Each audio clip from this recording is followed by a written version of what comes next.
Og þá snúum við okkur að 10. liða dagskrá sem Dalvíkurlína, aðalskipulagsbreyting. Til máls tekur bæjarfulltrúi Þórhallur Jónsson.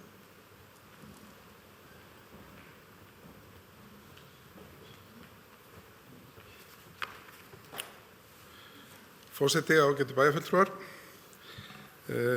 Liður 1 í fundargerð skipulagsráðs dagsett 24. nóvember 2021 lagði fram skipulags- og matslýsing fyrir breytingu á aðalskipulagi Akureyrar fyrir árið 2018 til 2030 ásamt aðalskipulagi Hörgársveitar og Dalvíkurbyggðar vegna Dalvíkurlínu 2. Lýsingin unnin af Verkís fyrir hönd Landsnets. Skipulagsráð leggur til við bæjarstjórn að framlög skipulags- og matslýsing verði samþykkt og hún verði kynnt samkvæmt 1. málsgrein 30. greinar skipulagslaga nr. 123 frá 2010. Það er bæjarfulltrúi Þórhallur Jónsson lokið máli sínu. Orðið er laust. Sem enginn hefur hvatt sér hljóðs. Þeir sem geta samþykkt framlagða skipulags- og matslýsingu gefið merki. Það er 11.